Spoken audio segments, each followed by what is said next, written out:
Hi, welcome to the QA of the second episode. I am Peter, and my mission and intention is to teach everybody how to sell. And selling in an authentic way and selling without your soul. Because I really believe that selling is an essential skill for everybody who wants to grow as a human being.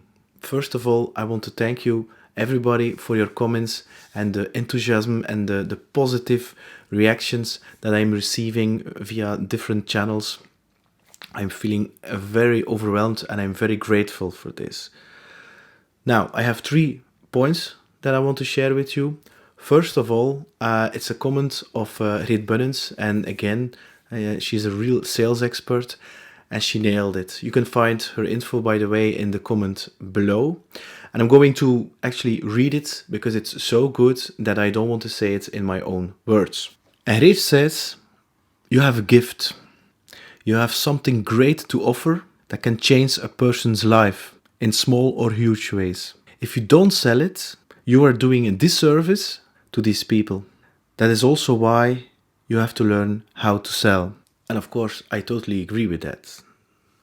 But on top of that, this morning I was driving in the car to a meeting and there was a traffic jam, which is for me a great thing. So I have extra time to listen to another podcast. And I was listening to a podcast of Fast Forward Amy. She's actually a business coach targeting female entrepreneurs. So I'm totally not in her target group. The title of the podcast actually triggered me.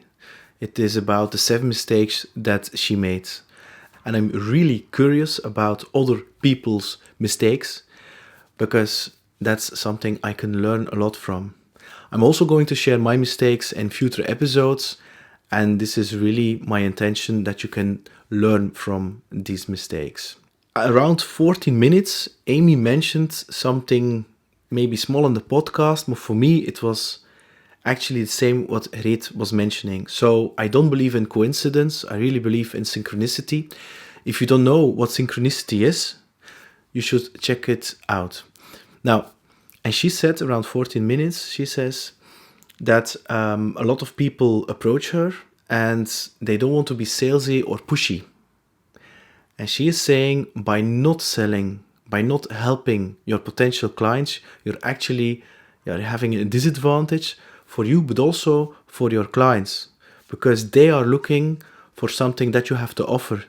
So I find that actually a great remark, which is actually the same Reet was saying in a little bit other words, but it comes down to the same. So if you can replace selling by the word helping, then you can see selling as a very positive thing. Now, the second point is from Els, and she's also a sales expert, and she mentioned actually the 2 secret ingredients of selling. And of course, she's 100% right. And these 2 are continuous improvement and perseverance. Continuous improvement. I mean, if you start learning to doing something, it's hard and it's uncomfortable. Actually, I'm learning piano, and for me, it's really uncomfortable, especially because I learned and I played the guitar for more than 30 years, and I'm thinking like a guitar player playing piano, which is totally difficult for me. So this means that I have to take small baby steps in order to progress. And yes, it is frustrating sometimes for me because I have a certain expectation in my head of a certain level that I want to reach in a certain time, and I didn't achieve that. But that's okay. As long as I'm progressing, I am very happy. Continuous improvement really means that you have done something.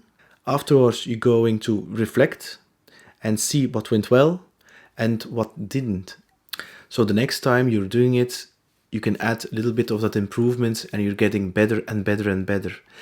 And the great thing about this continuous improvement, there isn't never any goal or limit you can achieve. It's the same with sporters. It's always exceeding your limits. Now imagine that you actually would reach a level of competence and you could not break through that ceiling. Is it sports? Is it selling? Is it music? It doesn't matter. I mean, you reach the perfection, the level of perfection, wouldn't it be boring? Isn't it the fun really about the progress and the joy of progressing in something and then looking back, not one day, but maybe 1 year or 2 years or 5 years or 10 years, and looking back of all the progress that you have made? And the second part is perseverance. Yeah, of course, I mean, if you quit, you are not going to do anything right.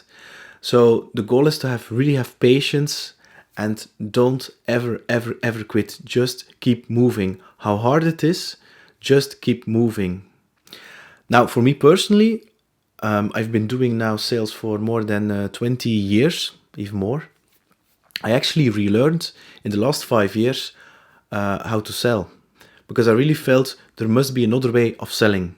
The real difference between 5 years ago and now is that I'm actually very conscious and very aware about every action I take and every word that I say. And then afterwards, I'm going to reflect if that thing that I did or said, if it had any impact and it was effective or not. So I'm actually continuously monitoring myself, and I'm actually learning all the time. And the fact that the joy is in the journey and not reaching some kind of destination is actually the thing that makes me happy. Now, very important, it's great to strive for something, but it's also very important to be happy already what you are, of who you are, and what you have. So I'm not saying that you have to live in the future, but really be here and now and enjoying what is. Now, the third point. Last night I received a call from a consultant who was actually struggling. He's struggling to sell his services because he said, I followed a sales training, and they said that I have to make a sales pitch. I mean, for me personally, I wouldn't say I don't believe in sales pitches, but yes, you have to have some kind of sentence, 1 or 2 sentences, what and why you are doing what you do. But it's like going to a concert. A lot of people don't know this, but if you're going to a concert of a very big group, everything is rehearsed. Even the things that they are saying between the songs, that is rehearsed. The only thing is, it sounds very natural and it sounds very spontaneously. But I can assure you, it is rehearsed. I actually did a substitute for a band 3 months ago, and there was no rehearsal at all. They just gave me the songs, and they said, next week you're going to have to play live, so playing a concert. And the big advantage was that band actually had a video on YouTube, so I could play literally the show, and the singer actually used exactly the same words in every show. Only the fact is, because he has done that so many times, it sounds very natural and very spontaneous. But for me, because I knew exactly what he is saying and what he's going to say, I knew what the cue was to start the song.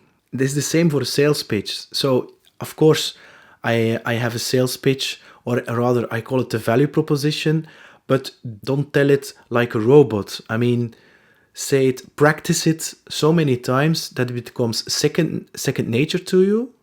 And very important is that you adjust the sales pitch in the conversation of the person who is in front of you, so that the thing that you are saying is creating value, and it will sound more like a conversation than really a sales pitch that you are pushing towards the person who is sitting in front of you.